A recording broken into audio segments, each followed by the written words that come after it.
Oui, cette vidéo pour un petit coup de gueule au sujet du vote fait au Sénat avant-hier soir et qui a consisté à refuser la création d'une ordonnance de sûreté de l'enfant, qui était une des préconisations de la Civise dans son rapport final de novembre 2023. C'était la préconisation de 26. Et c'est également une revendication du collectif pour l'enfance depuis 2021. Le collectif pour l'enfance, c'est un collectif qui réunit 46 associations de défense des enfants, dont CDP Enfance. Alors pourquoi ce vote du Sénat est particulièrement choquant? J'ai ici le rapport fait par le Sénat qui est d'une indigence assez incroyable. Pourquoi le Sénat refuse la création de cette ordonnance de sûreté de l'enfant? D'abord, la commission des lois relève que, selon elle, toutes les associations de protection de l'enfance n'y seraient pas favorables. Et la commission des lois indique qu'elle a auditionné 4 personnes, 4 représentants, et que sur ces 4 représentants, 2 étaient assez réservés. Les 2 qui étaient réservés, comme d'habitude, c'est La Voix de l'enfant et L'Enfant bleu. Par contre, là où la commission des lois fait preuve quand même d'une malhonnêteté intellectuelle assez sidérante, c'est que parmi ces représentants, il y avait la représentante du collectif pour l'enfance, qui, comme je l'indiquais tout à l'heure, parle au nom de 46 associations de défense des enfants. Vous avez un site internet qui parle du collectif pour l'enfance et de ses revendications et de sa composition. Et donc sur ce sujet-là, l'ordonnance de sûreté de l'enfant, 46 associations militent dans le même sens.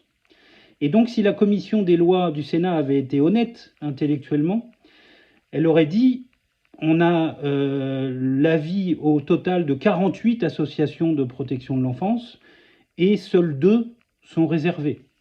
Et donc si elle avait été intellectuellement objective, la commission des lois aurait dû dire il y a une quasi-unanimité chez les associations de protection de l'enfance pour valider cette ordonnance de sûreté de l'enfant. Et sur le fond, il y a un autre argument qui est totalement sidérant, repris par la commission des lois du Sénat, qui est de dire que cette ordonnance de sûreté serait redondante par rapport aux mécanismes de protection déjà existants. Et de nous citer la loi Chandler de juillet 2024 et la loi Santiago de mars 2024. La loi Chandler, elle n'a apporté aucune protection supplémentaire pour les enfants. Donc ça va être vite réglé. Cette loi n'apporte aucune disposition de protection supplémentaire pour les enfants.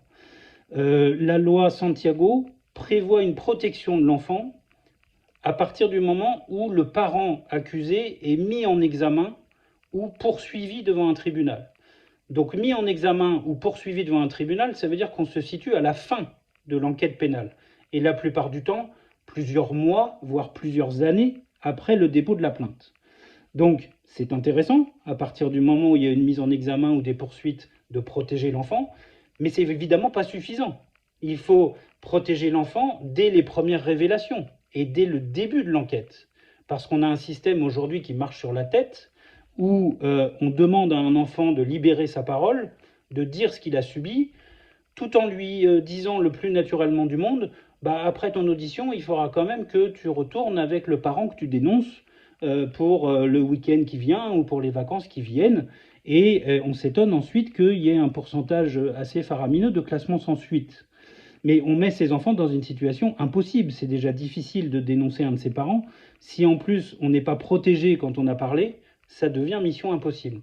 Donc la raison d'être de l'ordonnance de sûreté de l'enfant, c'est de pouvoir protéger l'enfant dès le début de l'enquête, si le juge aux affaires familiales estime que les violences sont vraisemblables.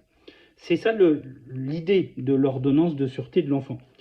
Alors nous dire aujourd'hui, comme l'a fait la commission des lois du Sénat, qu'il faut attendre le retour sur l'application des lois Chandler et des lois Santiago, c'est une ineptie, puisque ces lois Chandler et Santiago ont des objectifs et des champs d'application qui sont totalement différents de l'ordonnance de sûreté de l'enfant. Donc ça répond à côté, c'est hors sujet, et c'est particulièrement décevant de la part de la représentation nationale au Sénat. Pourquoi ce qui a été voté au final est totalement insuffisant? C'est que vous avez aujourd'hui des pouvoirs assez disparates qui sont éclatés entre le juge d'affaires familiales, le juge des enfants, le procureur de la République. Et ce qui est dénoncé par de nombreux professionnels et qui a été dénoncé aussi par la Civis 1, c'est que vous avez au final une absence de décision. C'est-à-dire que chacun des magistrats compte sur le collègue pour prendre la décision de protection. À partir du moment où on dilue les responsabilités, c'est à ça qu'on aboutit. L'intérêt de l'ordonnance de sûreté de l'enfant, c'est justement d'identifier un juge, le juge d'affaires familiales, qui est susceptible de protéger l'enfant immédiatement, dès le début de l'enquête pénale. Et puis il y a une autre difficulté, c'est que on repose systématiquement la protection de l'enfant sur le parent. C'est-à-dire qu'il va falloir saisir le juge d'affaires familiales en urgence et on estime que c'est comme ça que l'enfant sera protégé. Mais tous les parents ne sont pas des parents protecteurs et il y a aussi des parents qui sont perdus, qui ne savent pas comment agir, qui mettent du temps à y voir clair parce que le système est compliqué. Et donc, serait totalement aberrant et indéfendable de considérer que seuls les enfants qui ont la chance d'avoir un parent protecteur pourront être protégés.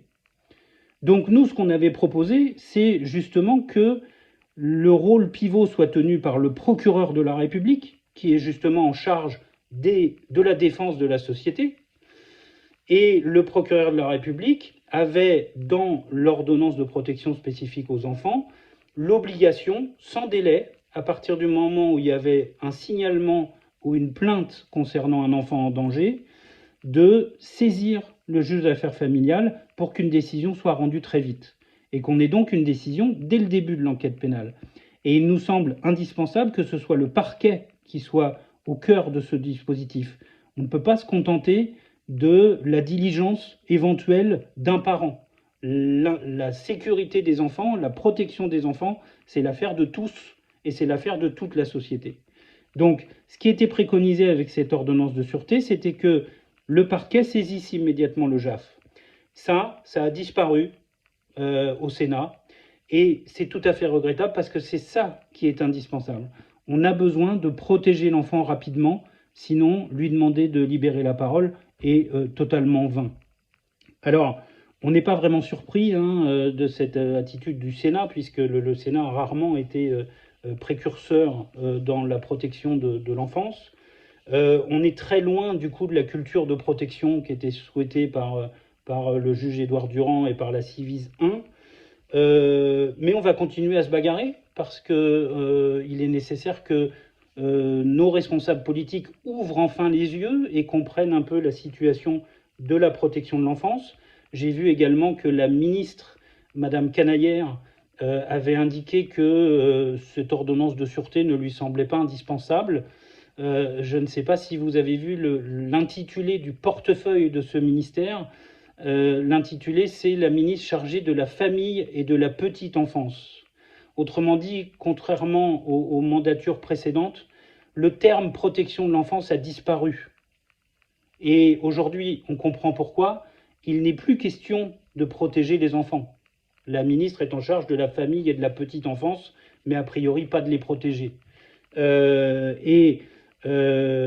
avez donc ce vote qui est particulièrement ahurissant, qui est particulièrement inquiétant, mais on continue à se bagarrer, on continue à rester optimiste, parce que je suis profondément convaincu que la France ne pourra pas rester éternellement le dernier de la classe s'agissant de la protection des enfants. Merci, bonne journée.